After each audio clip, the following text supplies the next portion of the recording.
see you. Thank you so much for your time.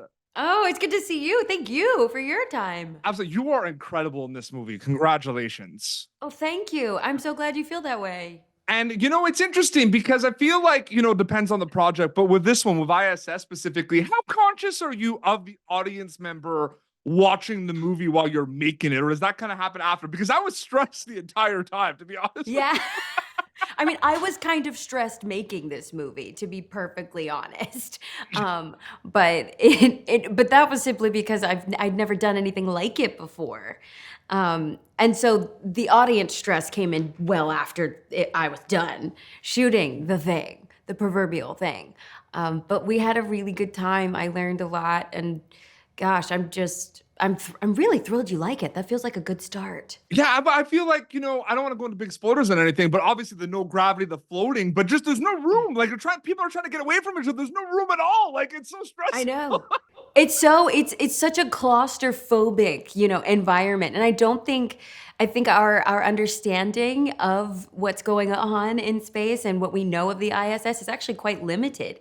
It's, when I was making it, I learned this fact, like, the air, the space is filled with dust. Like you don't comprehend that.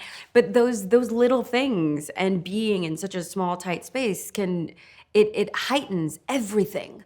And it builds the intensity of this film as well. So I don't know, it was fun. Absolutely. You can answer this specifically with this film, but just in general, I feel like in a lot of ways, the journey of, reading a script and then actually going and filming a movie are two separate journeys in a way. But I'm wondering if you see them as two separate journeys, or are they kind of one big kind of storytelling journey with multiple steps? I'm just curious about that. I mean, I view it as one big storytelling journey.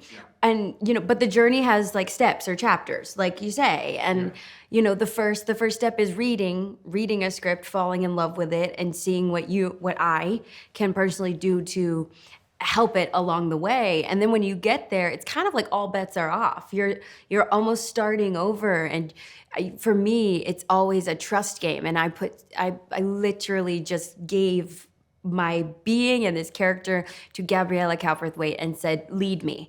And she was the best collaborator, and she brought so many beautiful people together. Messina, John Gallagher Jr., Masha, Costa, and we all just got to play. Incredible cast, like such a good cast. Like honestly, it's an embarrassment of Richard and Pilou. Oh my God, Pilou Asbæk, what a Danish icon, So for me, we made this movie during the pandemic, by the way, and so the fact that we even all got to come together was a small miracle, and I learned so much. The people around me, made me better. And it's interesting because last question before we wrap up, you did mention this is very different compared to other projects you've done in the past. But I'm just curious because like we established it's all storytelling, but you look at West Side Story, Craven, Wish. Do you take things from those projects and take it to a project like I.S.S., or is it kind of just like different mindsets? I'm curious about that. I try to clean slate it, My goal is always to do something I've never done before. And whilst perhaps little aspects of other characters could inform what I'm doing, they're very different people. And Dr. Kira Foster is smart, a completely capable science engineer. Like that has nothing to do with Anita and nothing to do with Alyssa Green. You know what I'm saying?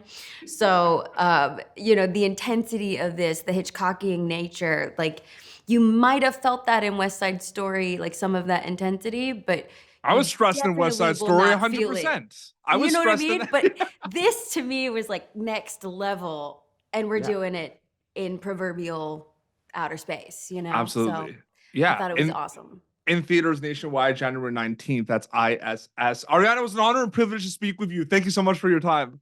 Thank you for your time. Really appreciate it. Thanks.